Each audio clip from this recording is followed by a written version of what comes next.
Magandang araw mga kakwentuhan. Bagong araw, bagong kwento na naman. Kwentong siguradong mapupulutan ng aral at inspirasyon sa buhay. Sa araw na ito, atin ang pakinggan ang kwentong pinamagatang Liwanag sa Dilim.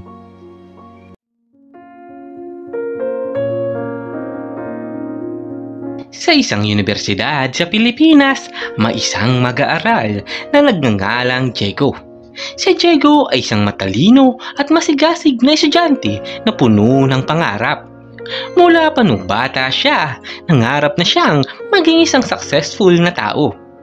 At ito ang naging inspirasyon niya para magpatuloy sa pag-aaral. Meron naman siyang magulang, ngunit dala ng katandaan ay hindi niya na rin halos maaasahan pa na makapagbigay pantustos sa kanyang pag-aaral. Malaki naman ang pasasalamat ni Diego dahil nakasama siya sa mga masuswerteng scholar ng mayor sa kanilang bayan, kaya naman walang bayad ang pag-aaral niya. Bawi nga lang talaga sa mga projects dahil teacher o Bachelor of Elementary Education ang kinuha niyang kurso. Dahil sa gusto niyang makatulong pa sa ibang katulad niyang nais matuto at mag-aral. Kasalukuyang Lunes ngayon at walang pasok si Diego. Miyerkules, Huwebes, Biyernes at Sabado lang kasi ang pasok niya. Hindi niya naman matatawag na pahinga ang Lunes at Martes dahil sa 2 araw na iyon ay pinapasok niya naman sa trabaho bilang crew sa Jollibee kasi naman tumatanggap kasi ang mga ito ng mga high school graduate at ang malaking tulong ito sa kanyang pag-aaral. Ang linggo naman ni Diego ay inuubos niya sa pag-aalaga sa kanyang magulang at paglilinis ng bahay. Idamay pa ang kanyang paglalaban ng kanyang mga uniforme sa kanyang nagamit para sa buong linggo. Ma? Pa, pasok na po ako sa trabaho ha. Bagno, alagaan mo si mama ha.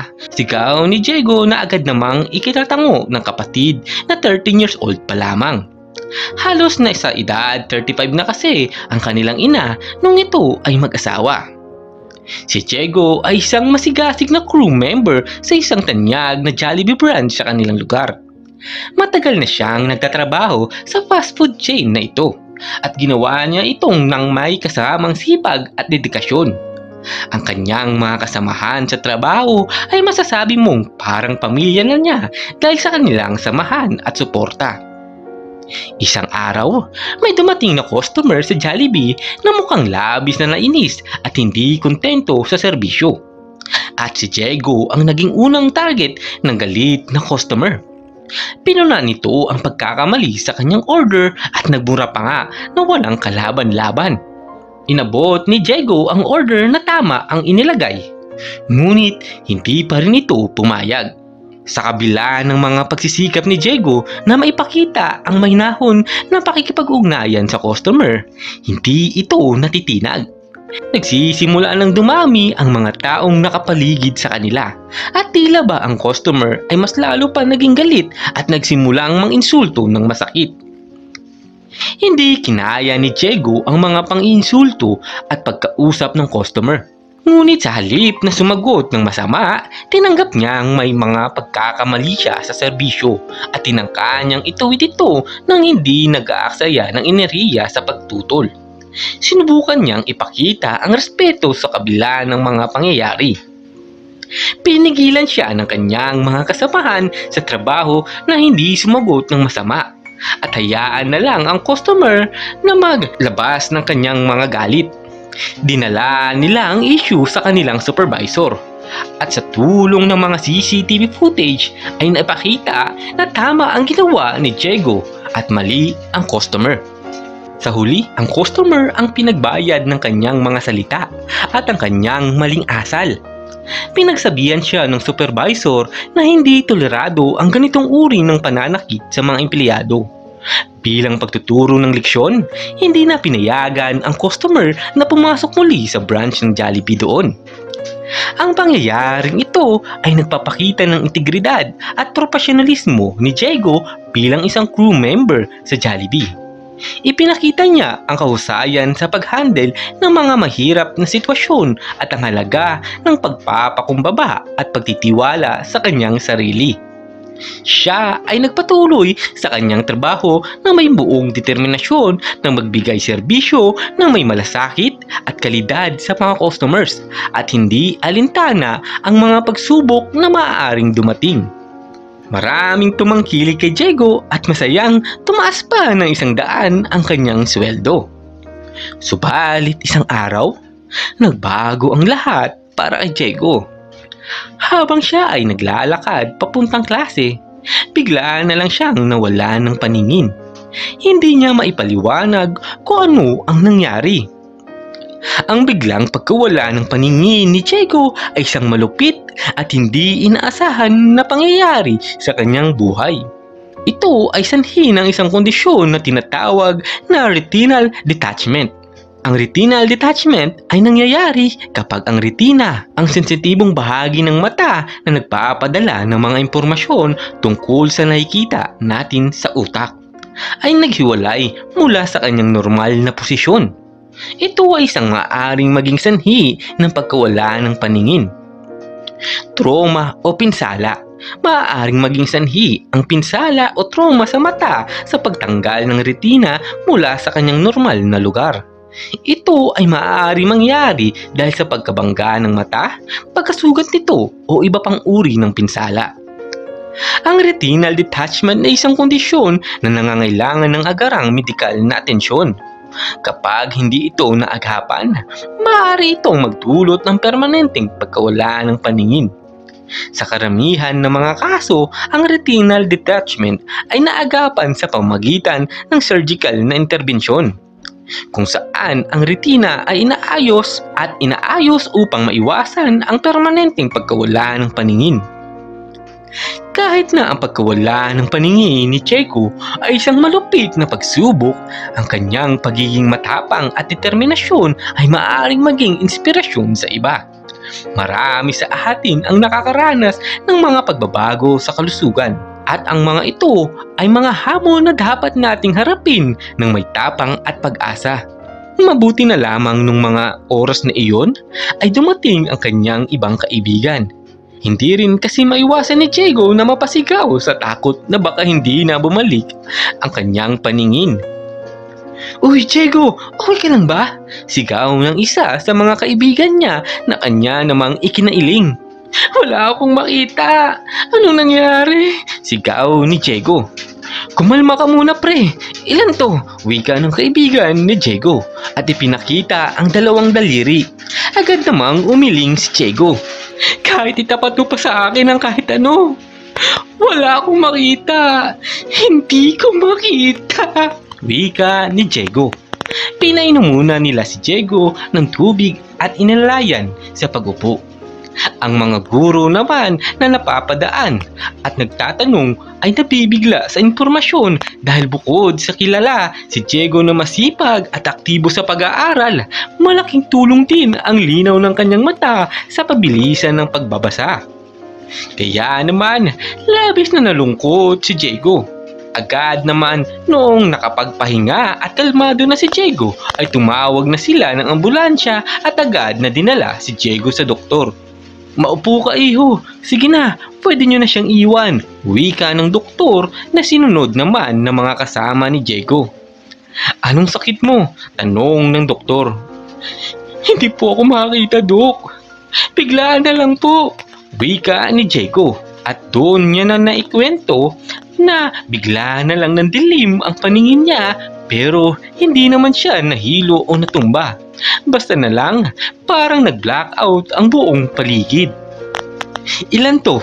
Hinarap ng doktor ang kamay at kumaway-kaway, ngumiti lang ng mapait si Diego at sumagot, "Wala nga po akong nakikita." Doon naman natigilan ng doktor at sinabing, "Ay, oo nga pala, sorry."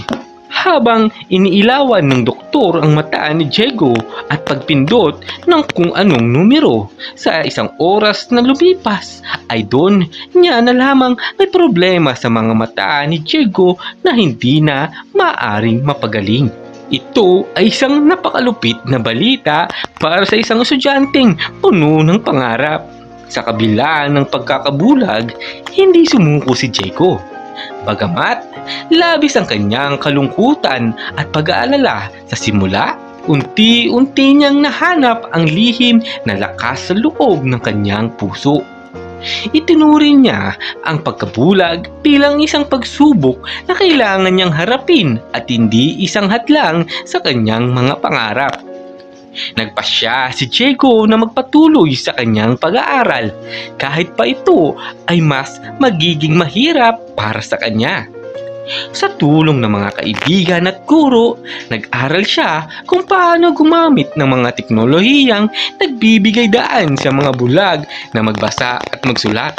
Nag-aral din siya ng Braille, isang sistema ng pagbabasa at pagsusulat para sa mga bulag. Hindi nagtagal, natutunan niya mag-navigate sa kanyang universidad nang hindi kailangang makita ang mga daan. Hindi rin nawala ng pag-asa si Jago sa pagtupad ng kanyang mga pangarap. Hindi rin nawala ng pag-asa si Jago sa pagtupad ng kanyang pangarap na maging guro. Nagpatuloy siya sa kanyang kurso. Ngunit dahil sa hindi naman lahat ng estudyante ay makakaintindi sa kanya, ay nagpalit siya ng kurso at sa tulong ng mga guro na nagtuturo ng mga leksyon sa pamamagitan ng pagsasalaysay, naging mas proficient siya sa mga konsepto ng engineering.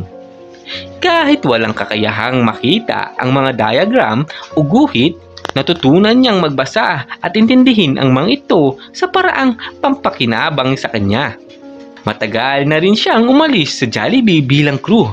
May mabuting puso kasi na tumulong at handang pag-aralin si Jago hanggang sa makapagtapos. Habang siya ay nasa kolehiyo, naging inspirasyon si Jago sa kanyang mga kapwa mag-aaral.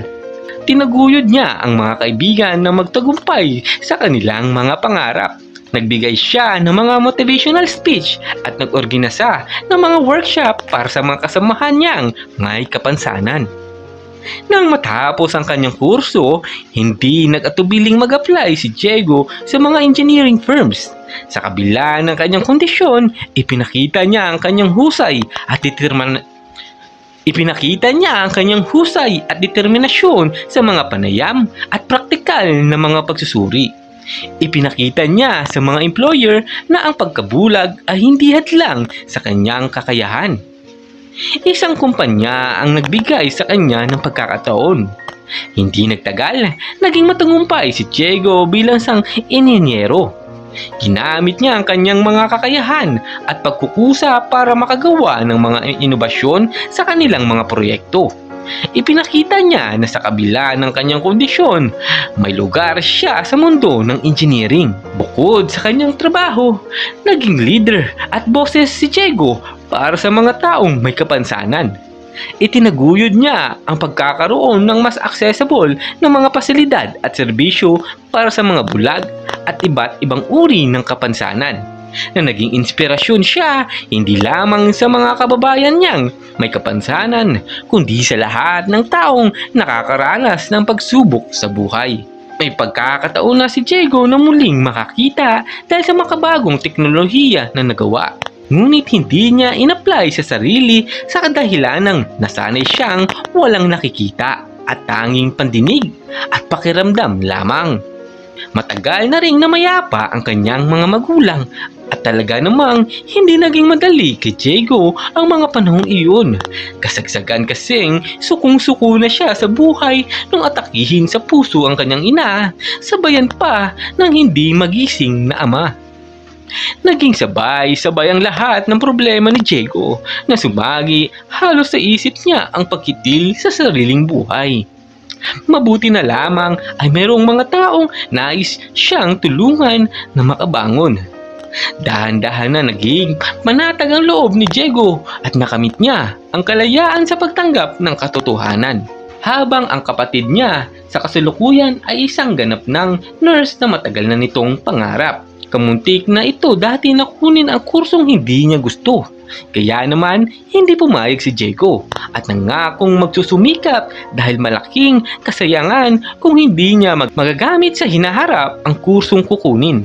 Kaya naman ang kurso na pinursu ng kanyang nakababatang kapatid ay nursing na masakit man sa bulsa ay worth it naman pagkatapos. Hindi naman biro pero para kay Diego ay tanggal ang ilang taong paghihirap noong malaman niyang graduate na ang kanyang kapatid. Natupad naman nila ang pangarap ng kanilang magulang para sa kanilang dalawa, ang makapagtapos ng pag-aaral at maging masaya. Sa kabila ng pagkabulag, natagpuan ni Diego ang tagumpay at ang kanyang pangarap na maging engineer. Ipinakita niya na ang determinasyon at tapang ay maaaring magbunga ng malalim na tagumpay. Si Diego ay isang halimbawa ng kakayahan ng tao na malagpasan ang anumang pagsubok na dumating sa kanilang buhay. Idagdag pa na dumating sa kanyang buhay si Rose na naging hindi lang taong kasama niya sa buhay, naging maaasahan ng lubos at magbibigay ligaya sa kanya. Nagkaroon sila ng 3 anak. Biniyayaan sila ng 2 lalaki at 1 babae. Naging masaya si Diego sa buhay niya na lubos niyang hindi inaasahan. Kaya naman, para kay Diego, masaya naman siya na kahit wala siyang makita ay meron namang mga taong handa niyang maging mata. Itinanghal pa nga si Diego bilang isa sa kauna-unahang bulag na successful sa buhay. Naging inspirasyon din ang kanyang tagumpay sa ibang katulad niyang may kapansanan. At muli, ito ang kwento ni Diego na nag-iiwan ng katagang. Sa dilim ng mata, makikita ang liwanag ng puso. Maraming salamat mga kakwentuhan. Huwag sanang kalimutang mag-subscribe at pindutin ang notification bell para sa mga susunod na ating kwentuhan.